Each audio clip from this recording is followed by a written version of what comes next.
মানি লোকের মান নাই আর জ্ঞানী লোকের কদর নাই। তার জলিজন্ত একটি উদাহরণ হচ্ছে ভোক্তা অধিদপ্তরের আব্দুল জব্বার। কারণ এই আব্দুল জব্বার হলেন তিনি ঢাকা বিভাগীয় ভোক্তা অধিদপ্তরের উপপরিচালক।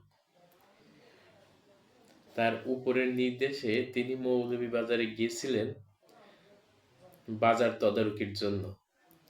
কিন্তু তিনি দেখলেন যে ৮ থেকে ১০ দিন আগে যে ছোলা ৭৫ টাকা কেজি দরে বিক্রি হচ্ছিল, সেই ছোলাই রোজা একদিন আগেই বিক্রি হচ্ছে ৮০ টাকা। তো তিনি সেখানে আপনার রসিদ চাইলেন, চালান চাইলেন যে তিনি কত টাকা করে ক্রয় করেছেন, কিন্তু তিনি সেটি দেখাতে পারলেন না। এবং পরবর্তীতে আব্দুল জব্বার, অর্থাৎ তিনি একজন ভ্রাম্যমাণ ম্যাজিস্ট্রেট, তিনি তাকে ৫,০০০ টাকা জরিমানা করেন। কিন্তু বিষয় হচ্ছে যে ওখানকার যে বাজারের যে সভাপতি, তিনি এসে ওখানে তাকে লাঞ্ছিত করেন এবং মারাত্মকভাবে অপমান করেন। আসলে এটা আমাদের দেশের জন্য কোনোভাবেই কাম্য নয়, কিন্তু আমাদের দেশের আইন এখনো পর্যন্ত তার কোনো ব্যবস্থা নেয়নি যতদূর জানি আমি। তো এই ধরনের কার্যক্রম যদি চলতে থাকে তাহলে আমাদের সমাজ, আমাদের পরিবেশ কোথায় গিয়ে ঠেকবে?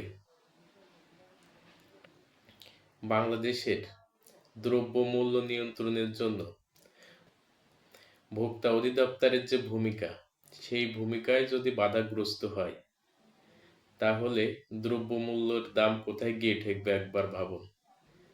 আর এই আব্দুল জব্বার হচ্ছেন এমন একজন ব্যক্তি যে যার মধ্যে কোনো লোভ লালসা আমাদের দৃষ্টিতে এখনো পর্যন্ত পড়ে নাই। আর সেই ব্যক্তিকে এমনভাবে অপমান করা হলো। আর তিনি তো তার নিজের স্বার্থে সেখানে যায় নাই, বা তিনি তো সেখানে চাঁদাবাজি করতে যায় নাই, তিনি তো গেছে সরকারের দায়িত্ব পালন করতে। তাহলে তাকে কেন এমনভাবে অপমান করা হলো? তো পরিশেষে একটি কথাই বলতে চাই, কারণ জ্ঞানী লোকের আসলে সবসময় আমাদের কদর করা উচিত। কিন্তু যে বিষয়টি ঘটে গেল, আসলে এটি অত্যন্ত দুঃখজনক। প্রশাসন নিশ্চয়ই এর একটি ব্যবস্থা গ্রহণ করবে আমরা আশা করি। ধন্যবাদ সবাইকে।